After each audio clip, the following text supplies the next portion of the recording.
Hi, welcome to the video for spacing and filters for sound quality. Sound quality in voice use is generally referred to as resonance, and the word resonance kind of makes people think that either you have it or you don't. But in reality, resonance is a lot of things, and you can manipulate your resonation quite a lot. That's actually a big skill in singing, this ability to kind of put different kinds of filters on top of your sound. Everybody understands filters these days because everybody has an iPhone or some kind of phone that can take a picture and put a filter on it. Yes? Now, actually singing is the same thing. You put a filter on it with resonance, meaning the type of resonance you choose is kind of what colors the sound. It gives the sound color and texture so that you can relay different kinds of emotions and perspectives. We have three main hollow spaces inside the body that we call resonators for the voice. There's the chest resonator. It's kind of the cavity of the space inside here. There's the oral head resonator, which is the space inside your mouth, your throat, and the back of your skull. Now, other people may call these different things, but I call them these things, so that's for your reference, yes? The last one is the pharyngeal resonator. That's the space inside your sinuses, inside your nasal cavity. Now, I'm going to show you how you can learn how to manipulate these, but there are so many variables that this is really where your artistry comes into the picture. But let's get started. The first exercise is called the air condition hum. And yes, that is what it sounds like. It sounds like an air conditioner. Now, it goes like this. You're first going to hum low in your range, like this. Mm. If you do it in a fun way, it sounds a little bit like a cow. Mm. Mm. Yes? However, you don't have to do that. You just do hum, low range. Mm. Yes? If you're a guy, you have to watch out. You're not going to be in the same note that I just did. That's not going to be the right one for you. You're going to be lower. Yes? Okay. Now, you're going to add airflow to that, and you do that by putting a finger on your slightly pursed lips. That's airflow, yes? It's very important that you keep the air steady. You're not pushing it out, and you're not sort of holding it in. It's sort of like a steady airflow, like very steady. Then I put the M or the hum on top of that. It goes like this.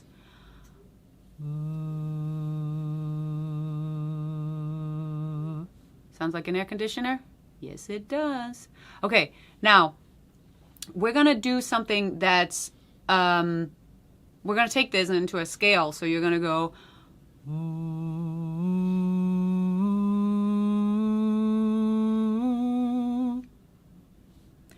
Things to watch out for here is to not blow the air out, not hold the air back, having a steady airflow. Very important. The other thing is that you are making space, a lot of space inside your throat. Mostly it feels like I'm kind of like lifting something in here, making my face long. But in reality, this is about the chest resonator. Yes, bringing the chest resonator up into higher notes. Now, the chest resonator is not something you can really change much. The size of your chest is the thing that determines this. But you can have some tension. And having tension here is super, super normal. Yes?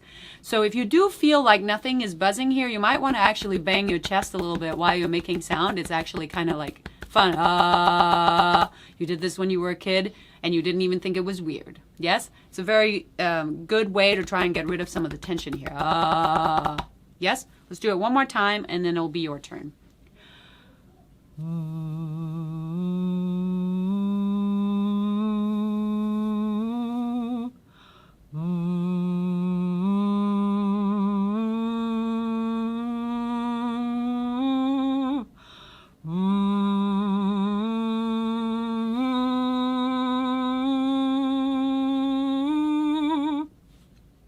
You try it.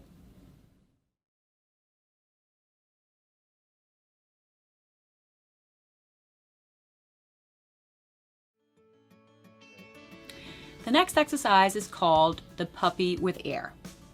And it goes like this. You're going to hum like a puppy, high in your range. Yes? A puppy sounds like this.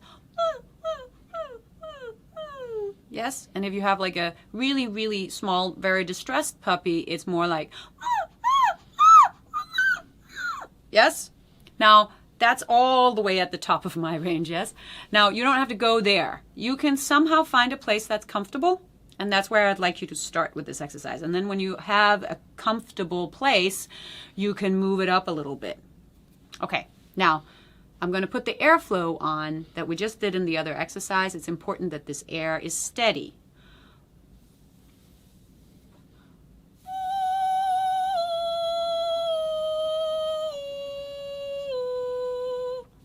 Now, something to watch out for in this exercise is that you're not closing anything inside your throat. This is what a lot of people want to do. And for you guys, you want to think of this as sort of like a falsetto exercise, or you're not going to want to bring your sort of your speaking voice up into this. This should feel like it's kind of like staying inside here. Yeah? We're going to do it one more time.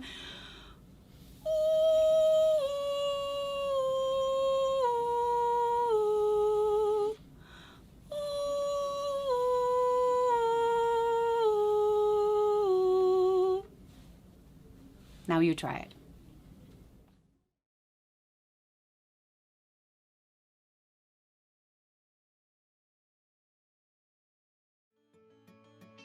The next exercise is called the donkey exercise. And it is just that. You're going to sound like a donkey. Now, you might not really remember what a donkey sounds like, so I'm going to show you. Okay, the first thing we have to learn is moving the tongue and jaw independently of each other, because they're not going to want to do that when you try to do this exercise. So that goes like this. You're going to open your jaw. Then you're going to move your tongue like this back and forth. Yes? Then you're going to add the vowels on there. Ah, la, la, la, la, la, la. Yes? And now I'm going to add underneath, on the A, I'm going to put the chest resonator. And on the E, I'm going to put the pharyngeal resonator. Yes? Sounds like this.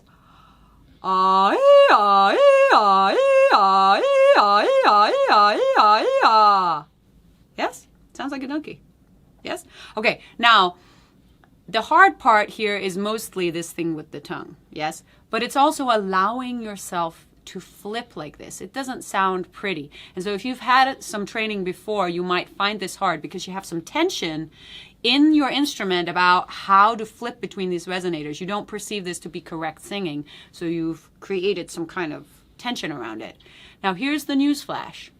Actually having that tension is stopping you from being able to control. So if you can completely remove the control, like this exercise is, you can also become better at controlling it. Yes, this removes that tension. So here we go again. I'm going to do the exercise one more time and then it'll be your turn. It goes like this.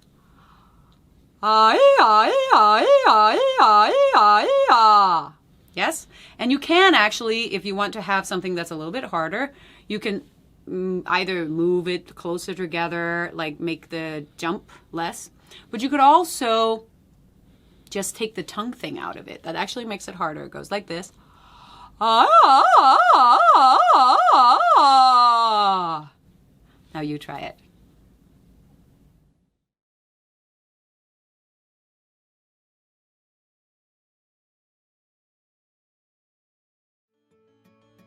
This next exercise is about the oral head resonator. And actually, there aren't any exercises. Because the thing is, there are so many variables inside your mouth and the back of your skull here and inside in your throat that there's too many things to cover in, say, one exercise. You're going to have to go to the book and read about some of the things that are going on here. This is the main thing that you use to manipulate sound when you're singing and speaking. So this is the main resonator that you can change. You can't really change the size of your skull, which is sort of what determines how big your sinuses and your nasal cavity are. Yes? You can't really change the size of your chest.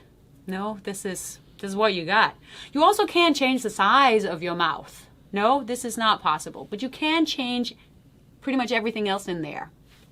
The first thing is language and the way you speak. The language you speak and the way you speak it. Now, there's a whole video about that, so I'm not going to talk any more about that. You'll have to see the next video. Number 2 is the palate. Okay, so this is a main thing that you're probably not aware of. Now, the palate is the roof of your mouth, yes? It is the hard palate, that's the first part here, that doesn't change very much, but you can do a little bit of something to change it. And then the soft palate here, which you can change a lot, yes? Now, you can lift it, you can widen it, you can lift and widen it, but you cannot do it, you cannot lift and widen it if you widen first and then lift. But you can lift and widen, yes? So that looks like this. And then you can decide whether to be nasal or not. This, you see how there's a hole here between your nose and the space up into your nose and your mouth? That gap there is something you can decide whether you want to have or not, yes? So if I open it, I will be nasal. It sounds like this. If I put it up here, yeah, this is something a lot of people find this difficult actually. But if you sort of pretend that you're sucking in a pea or something up into your nose through your mouth, I don't know, pretend that and see if that works. Lift your palate all the way up. Ah! Now I'm not nasal anymore, but I'm still resonating in the space. Yes? Okay, so that's the palate. Okay, the next thing is the tongue. Okay, so the tongue is a really, really strong muscle inside your mouth, and you use it so much. Like you talk all the time, I assume, yes? So the tongue gets a lot of exercise and it has a lot of habits, and most of them are really not helpful, let's be honest. It's a really strong muscle, and its real job is to swallow, not to talk, not to have several languages in there. No, it's about swallowing, saving your life on a regular basis so you don't get saliva into your lungs, okay? So this is one of its most important jobs. So it goes with the jaw, and that's actually its main function. Now the thing is that we can learn we can teach it to be independent of the jaw, and that is a huge part of singing. And I already showed you the one exercise that is really helpful for this, and it's this thing. Yes, the jaw is open and the tongue is moving independently, and then that becomes harder and harder, and I'll go over it more in the language video. Then there is the jaw. The jaw should be loose and relaxed and open. Yes? How hard is that on its own? How many of you carry tension in your jaw? All of you. I do it. Yes, this is a thing. It's stressful to live. Yes? However, you can help yourself by getting better at opening your jaw, by becoming more aware. And you can get massage, you can talk to your dentist about whether you have TMJ issues, yes? It is important that you learn to open and relax your jaw and make sound through that space. The last one is the constrictors, and you may have never heard about these before. The constrictors are a set of muscles that sit here on the inside of your throat towards the back. So they sort of sit on the back of your throat, and then when you swallow, they engage. Yes? They also tend to engage when you get stressed in any kind of formal way. Yes? So a lot of people know these from having had to say something that was hard and starting to cry. So they couldn't say it. So when you're extremely emotional, sometimes these will activate simply because you're emotional and they're trying to protect you. That's their main job. Again, their main job is to swallow, save your life on a daily basis, yes, several times a day. This is important. However, relaxing them is important too, and that's what you want to learn and become more aware of doing. They don't have an antagonistic muscle. They don't have anything in them that can sort of counter the swallowing reflex. So there is relax or contract. That's it. However, relaxing, how do you do that? You learn how to take a deep breath. You learn to respond differently to stress. Yes, not with your constrictors, but with taking a deep breath. Okay, I'm stressed. I'm gonna, yeah? A lot of people feel like when they actually relax them that they seem a little stupid. So some people call it putting their stupid on when they release these. It looks like this. Maybe it looks a little stupid, I don't know. You try it.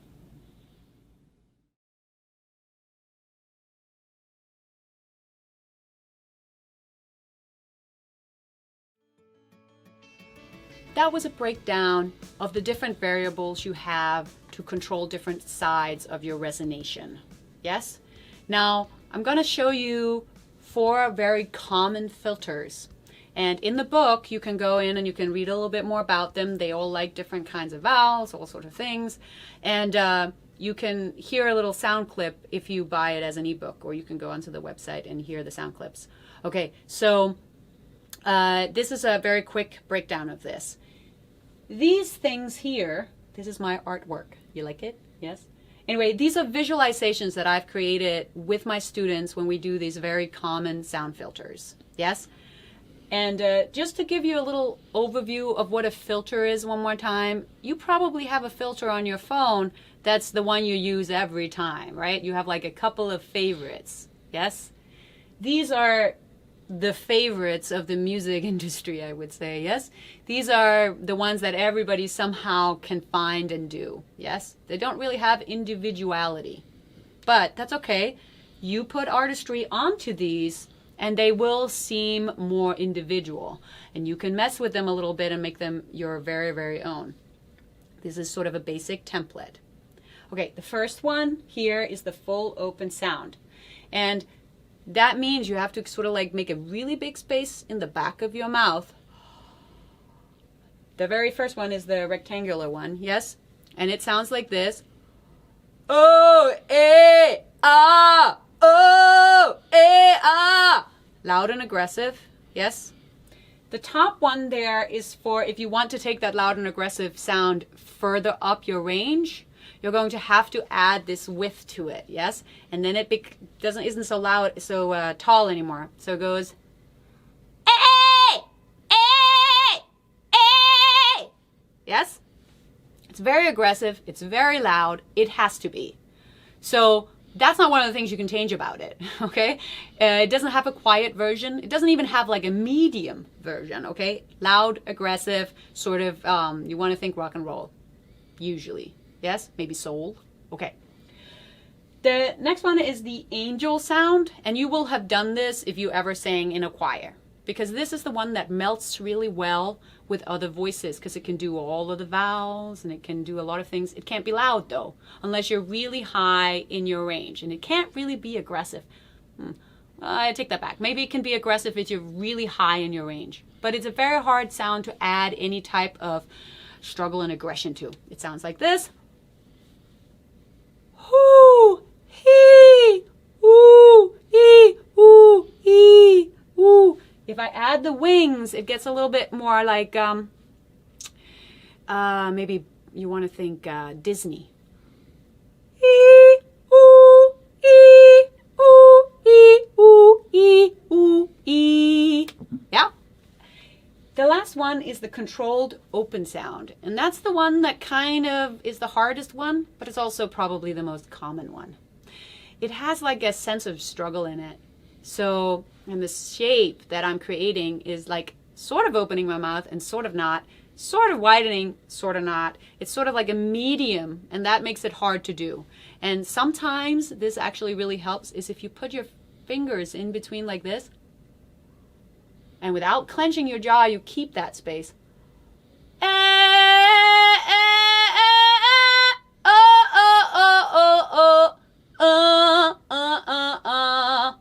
Yes? Now you can, again, you can listen to these on the website. I go actually through the scale so you can get a better idea of what the sound sounds like at different places in your range. Okay, I think that was it. Now, you should go out and find your own way of doing these. I'm not telling you to sound exactly like me. I hope that never happens. But go out and find your own versions of this. There are some rules that you kind of have to follow, but there's also a lot that you can break. So please go do that. Have fun with your practice.